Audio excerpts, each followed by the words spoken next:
warahmatullahi wabarakatuh. Baik saudara semuanya, kita akan belajar mata pelajaran favorit, yaitu matematika. Hari ini kita akan bahas tentang bab logika. Nah, logika kalau kita dengar itu kan ada juga yang di bahasa Indonesia ataupun di mata pelajaran lainnya. Nah, di sini matematika juga ada yang namanya ilmu logika atau ilmu bernalar. Nah, bagaimana cara bernalar dalam matematika? Saksikan terus ya dalam penjelasan video kali ini. Baiklah, kita akan masuk pada pengertian dari logika. Logika matematika itu adalah ilmu yang mempelajari tentang cara berpikir yang logis atau masuk akal. Selain itu, logika juga diartikan sebagai ilmu yang digunakan untuk menentukan nilai kebenaran dari suatu pernyataan, atau bisa kita sebut sebagai penarikan kesimpulan berdasarkan aturan-aturan dasar yang berlaku. Jadi bisa kita simpulkan bahwa logika adalah cara berpikir logis untuk menarik kesimpulan. Selanjutnya kita bicara tentang kalimat pernyataan dan juga bukan pernyataan. Dari dua ini sering kita melontarkan suatu pernyataan. Nah, di sini definisinya adalah pernyataan adalah suatu kalimat yang bernilai benar saja atau salah saja. Dengan kata lain, tidak boleh keduanya. Dan di sini pernyataan itu juga disebut sebagai kalimat tertutup. Untuk bisa mendalami lagi tentang apa sih pernyataan itu, coba kita lihat contoh berikut. Yang pertama, 5 itu adalah bilangan prima. Kira-kira pernyataan bukan ya?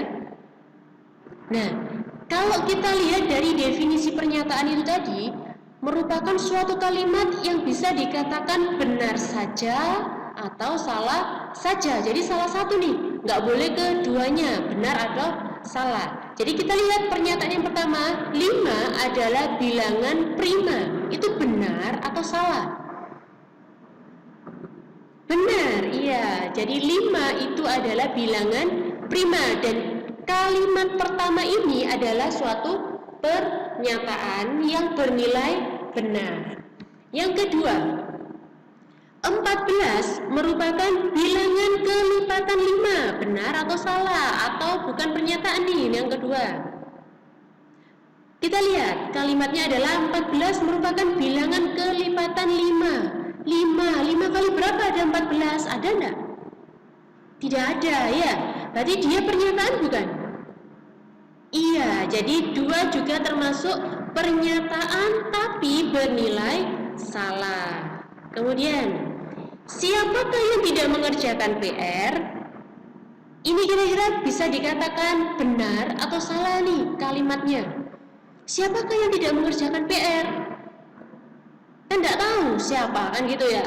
Jadi dia adalah bukan pernyataan. Karena apa? Kita nggak tahu siapa nih yang nggak mengerjakan PR, dan dia nggak bisa dikatakan benar atau salah ya. Jadi benar atau salahnya itu tergantung dari kalimatnya. Kalau dia salah satunya, benar saja atau salah saja, itu baru dinamakan kalimat pernyataan. Sudah jelas ya dari sini apa itu kalimat pernyataan ya? Kita lanjutkan.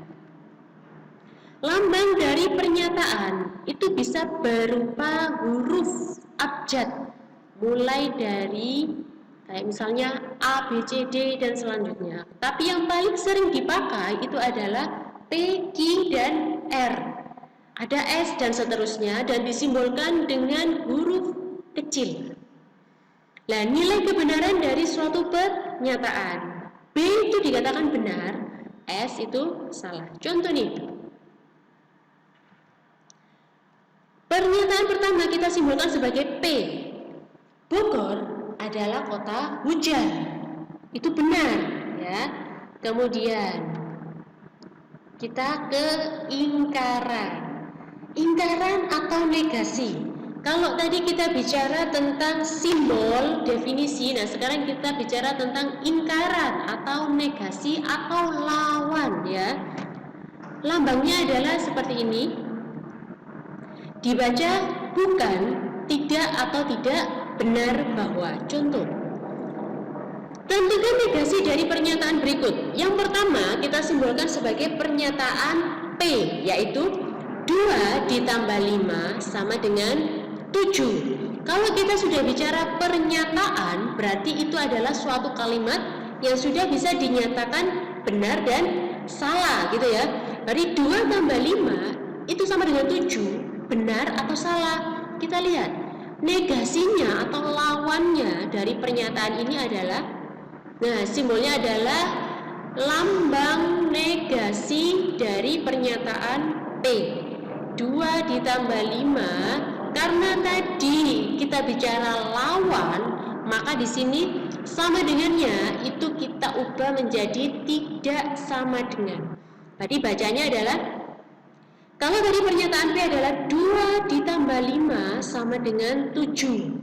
Lawannya adalah 2 ditambah 5 tidak sama dengan 7. Jelas ya? Atau bisa kita katakan tidak benar bahwa 2 ditambah 5 sama dengan 7. Atau bisa juga 2 ditambah 5 bukan sama dengan 7. Bisa dipakai salah satu pilihan kata dari bukan, tidak, atau tidak benar bahwa. Yang kedua, pernyataan P berbunyi semua pelajar berbaju putih. Maka lawannya dari pernyataan P itu apa? Kita lihat. Simbolnya adalah negasi ki. Negasi ki.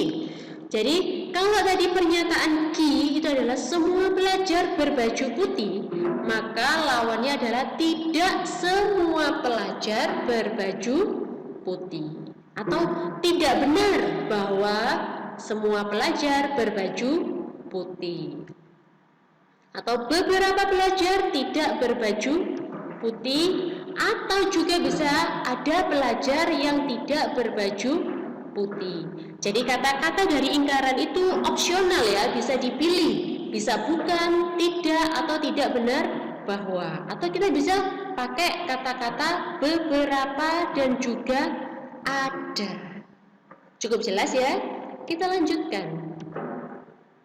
Kita akan bicara tentang tabel kebenaran ingkaran. Kalau kita bicara tabel, kalau tadi ada simbol B itu benar, S itu salah. Kita baca pernyataan P itu benar, maka lawannya benar itu adalah salah. Kalau pernyataan P-nya salah, maka lawannya adalah benar. Jadi hanya ada dua, nek benar ya salah, nek salah ya benar. Nah, bagaimana contohnya pernyataan majemuk di sini? Nah, saya jelaskan dulu sebelum nanti kita akan mengaplikasikan dari keempat pernyataan majemuk. Yang pertama adalah kita harus kenal yang namanya disjungsi. Disjungsi, kata kuncinya itu adalah atau. Kalau konjungsi, kata kuncinya adalah dan. Ketika kita bicara implikasi itu adalah jika, maka. Sedangkan biimplikasi itu adalah jika dan hanya jika. Jadi hafalin 4 ini aja ya. Disjungsi itu atau, konjungsi itu adalah dan, implikasi jika, maka, sedangkan biimplikasi itu adalah jika dan hanya jika. Nah, bagaimana keempat materi ini akan kita aplikasikan dalam tabel kebenaran selanjutnya, yaitu bagaimana aplikasi dalam tabel kebenaran ya. Karena kita bicara tabel kebenaran, maka kita harus buat tabel pernyataannya dulu. Dari sini kita bicara tentang pernyataan P dan juga Q. Kita isikan di sini P, yang ini adalah Q. Oke ya. Kita akan cari dulu pernyataan P itu apa saja dan pernyataan Q itu apa saja. Untuk pernyataan P itu adalah B, B, S, S. Ini dari perumusan awal ya, BBSS itu udah paten. Kemudian kalau Q adalah BSBS. Nah, sekarang kita coba nih, ingat-ingat lagi, kalau tadi ada pernyataan P, berarti juga ada yang namanya negasi P. Nah, negasi P itu apa? Lawan dari pernyataan P, yaitu kalau P yang pertama itu benar, maka lawannya adalah salah. Yang kedua juga dia benar, maka pernyataannya negasi P itu adalah salah. Ketika P di sini salah, maka negasinya adalah benar. Ini juga salah, maka benar. Jadi bisa kita lihat di kolom P itu adalah BBSS, maka negasinya adalah SSBB. Bagaimana dengan negasi Q? Kalau di negasi Q kita lihat kolom kedua, pernyataan pertama itu B, maka negasinya adalah S. Yang kedua itu adalah S, maka B. Kemudian yang ketiga itu B, maka S. Yang keempat itu S, maka B. Jadi kita lihat kolom kedua itu adalah BSBS, maka ingkaran atau lawannya itu adalah SB. Kemudian kita bicara poin yang pertama, yaitu disjungsi ya. Disjungsi itu kita bicara atau, berarti simbolnya adalah P atau Q. Kita lihat dari pernyataan P atau Q di sini. Kita hanya fokus di sini ya saudara, P dan Q. Jangan lihat kolom yang lainnya. Ketika kita lihat di sini keduanya benar atau benar. Nah, inti dari disjungsi ya, kata kuncinya kan atau. Ini tolong dicatat di buku kesayangan ya. Kalau dia bicara disjungsi, maka salah satu pernyataan itu benar, maka hasilnya benar. Jadi kalau disjungsi salah satu pernyataan itu benar, maka hasilnya benar. Kita lihat yang pertama, benar, maka hasilnya juga pasti benar. Yang kedua, benar salah, berarti salah satu benar, maka hasilnya benar. Salah benar, salah satu ada benarnya, maka hasilnya benar. Kalau keduanya salah, maka hasilnya salah. Oke ya, itu untuk disjungsi. Berarti kata kuncinya adalah salah satu pernyataan itu benar, maka hasilnya benar. Kita lanjut yang ke konjungsi, berarti P dan Q. Kalau kita bicara P dan Q, tetap kita fokusnya ada di kolom ke-1 dan ke-2. Nah, kalau tadi disjungsi salah satu benar, hasilnya benar. Kalau konjungsi kebalikannya. Kalau salah satu pernyataan itu salah, maka hasilnya salah. Kita lihat, benar, yes, pasti benar. Benar salah, salah satu pernyataannya salah, berarti hasilnya salah. Salah benar, salah satu salah, maka salah. Salah, sudah salah lagi, berarti salah. Oke. Kemudian kita ke implikasi Q simbolnya. Nah, kalau implikasi itu saudara tinggal lihat pernyataan yang dituju. Oke? Jadi saudara kopaskan di sini pernyataan yang dituju itu adalah pernyataan Q. Pernyataan Q bunyinya apa? Ini di kolom kedua, yaitu B S B. Tapi hati-hati di sini. Ketika dia keduanya salah, maka hasilnya adalah benar. Jadi untuk implikasi maupun biimplikasi itu kalau dua-duanya salah, maka hasilnya benar. Kemudian P biimplikasi Q. Nah, dari sini kita lihat kalau cirinya tadi biimplikasi jika dan hanya jika, maka di sini salah satunya salah, maka itu salah. Dan ketika dua-duanya salah, maka hasilnya benar.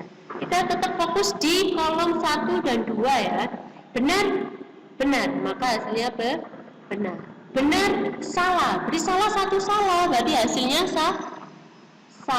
Salah benar, salah satu salah, berarti salah. Kemudian terakhir, salah, berarti ini. Salah, maka hasilnya benar. Oke, jadi ini tadi untuk disjungsi saya ulangi lagi ya. Cirinya itu adalah kata-katanya atau. Dan kalau di tabel kebenaran, salah satu benar, maka hasilnya benar. Kalau konjungsi itu kata kuncinya adalah dan. Cirinya kalau di tabel itu adalah ketika salah satu salah, maka nilainya salah. Ketika kita bicara implikasi jika maka kamu lihat pernyataan yang dituju di kopas. Lah, ada satu lagi, ketika keduanya salah, maka hasilnya benar. Untuk biimplikasi, yaitu jika salah satu salah, maka hasilnya salah. Tapi kalau keduanya salah, maka hasilnya benar. Oke ya? Ini tentang pernyataan majmuk. Mungkin kalau ada yang ditanyakan, silakan menghubungi di chat Google Classroom ataupun tanya secara pribadi. Kita lanjutkan lagi ke materi selanjutnya. Oke, sekarang kita akan membahas tentang inverse, converse, serta kontraposisi. Nah, bisa kita gambarkan ya dalam bentuk arah panah ya. Ketika ini ada P, bacanya apa ini tadi? Implikasi ya. Kemudian ada garis. Di sini ada Q, maka P. Kemudian di sini ada negasi P, implikasi negasi Q. Yang ini negasi Q, implikasi negasi P. Nah, kita sudah nggak boleh asing ya dengan PQ. PQ itu adalah simbol dari suatu pernyataan. Ketika ada simbol seperti ini, itu adalah simbol ingkaran atau negasi. Cara mudahnya adalah kita gambarkan dalam suatu alur ya. Ketika panahnya itu ke atas semua ya, ke samping seperti ini, itu dinamakan converse. Ya, converse itu adalah arah yang menyamping. Kemudian ketika panahnya itu ke bawah seperti ini, ke bawah, itu namanya inverse. Inverse. Tapi ketika kita bicara panah arah diagonal seperti ini, itu kita namakan sebagai kontraposisi. Selanjutnya kita akan belajar tentang pola penarikan kesimpulan. Kalau tadi kita belajar tentang beberapa kalimat yang ada, kemudian mencari ingkaran, mencari tabel kebenaran. Nah, sekarang kita akan belajar tentang bagaimana pola penarikan kesimpulannya. Nah, kita lihat ada 3 macam dalam penarikan kesimpulan ya. Yang pertama itu adalah modus ponens. Nah, apa itu modus ponens? Kita lihat polanya. Ketika ada premis, nah kalau kita sudah bicara premis, berarti itu adalah suatu pernyataan. Pernyataan apa? P maka Q. Premis 2 itu P, maka konklusi atau kesimpulannya itu adalah Q. Contoh, jika diketahui P maka Q benar dan P benar, maka disimbolkan Q. Contohnya, jika 2 ditambah 3 sama dengan 5, maka 5 lebih dari 4. Itu premis yang pertama atau pernyataan pertama. Yang kedua, jika ditambah 3 sama dengan 5, maka kesimpulannya apa? Artinya apa? Di sini ada pernyataan P, yaitu 2 ditambah 3 sama dengan 5. Pernyataan Q itu adalah 5 lebih dari 4. Pernyataan kedua bilang lagi P, yaitu 2 tambah 3 sama dengan 5. Maka kesimpulannya apa? 5 lebih dari 4. Benar ya? Tadi kan PQ, premis kedua P, maka kesimpulan atau konklusinya adalah Q, yaitu 5 lebih dari 4. Selanjutnya yaitu modus tollens. Kita lihat polanya. Kalau tadi P maka Q, kemudian yang kedua P, maka kesimpulannya Q. Kalau tollens P maka Q, yang kedua negasi Q, maka kesimpulannya negasi. Kita langsung lihat ke contohnya. Jika hari hujan, maka cuaca dingin. Premis kedua, cuaca itu tidak dingin, maka kesimpulannya apa? Negasi P, yaitu apa? P-nya kan hari hujan, Q-nya cuaca dingin, maka kesimpulannya adalah negasi P, yaitu kalau lawannya dari hari hujan, maka hari tidak hujan. Selanjutnya yaitu tentang silogisme. Premis 1 bunyinya P maka Q, kemudian Q maka R, maka kesimpulannya apa? P maka R. Kita langsung ke contoh ya, biar langsung mengetahui. Jika Maher seorang siswa SMK, maka Maher melaksanakan PSG atau prakrin gitu ya. Premis yang kedua, jika Maher melaksanakan PSG, maka Maher belajar di industri selama minimal 3 bulan. Maka kesimpulannya apa? Jika Maher seorang siswa SMK, maka Maher belajar di industri minimal 3 bulan.